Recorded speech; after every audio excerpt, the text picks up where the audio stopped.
या बातमीपत्राचे प्रमुख प्रायोजक प्लॅटिनम मॉल इंद्रधनु सोलापूर. सोलापुरातील सर्वात प्रतिष्ठित इंद्रधनु सोसायटीचा नवीन भव्य कमर्शियल प्रोजेक्ट आता रेल्वे स्टेशनच्या अगदी शेजारी शहराच्या मध्यवर्ती ठिकाणी.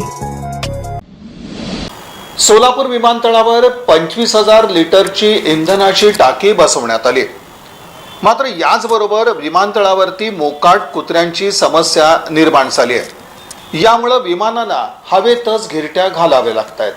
सोलापूर विमानतळावरून आता सोलापूर, गोवा, सोलापूर, मुंबई या मार्गावर विमान सेवा सुरू झाली आहे. आगामी काळात सोलापूर, तिरुपती अशी ही सेवा सुरू होईल असं पालकमंत्री जयकुमार गोरे यांनी सांगितलं. तसंच सोलापूर विमानतळावर नाईट लँडिंगची सोय करण्याची ग्वाही मुख्यमंत्र्यांनी दिली आहे. या पार्श्वभूमीवर विमानतळावर 25,000 लिटर क्षमतेची इंधन टाकी बांधण्यात आली आहे. सोलापूर, मुंबई या मार्गावर स्टार एअरची विमान सेवा सुरू आहे. मुंबईत विमानांची गर्दी असते तेव्हा सोलापूरला येणारं विमान मुंबईला परत जाताना सोलापुरातच इंधन भरलं जातं. प्रत्येक खेपेला स्टार एअरचं विमान सोलापुरातच 3,000 लिटर इंधन भरतं. विमानतळ सुरू झाल्यानं मंत्र्यांची विमानं, हेलिकॉप्टर सोलापुरात उतरतात, तेही इंधन भरतात. कायमची इंधन टाकी उभारल्यानं त्यांची ही सोय झाली आहे. गोवा सोलापूर विमान सेवा फ्लाय 91 कडून दिली जात आहे. ही विमानं मात्र गोव्यातूनच इंधन भरून येतात असंही विमानतळ अधिकाऱ्यांनी सांगितलं.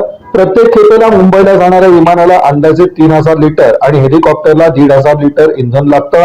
इंधनाची सोय झाली, पण भटकी कुत्री, परिसरातील चिकन मटन दुकानांमुळे हवेत घिरट्या घेणाऱ्या पक्ष्यांचा प्रश्न अजूनही जैसे थे असल्याची खंत विमानतळाच्या वरिष्ठ अधिकाऱ्यांनी व्यक्त केली आहे.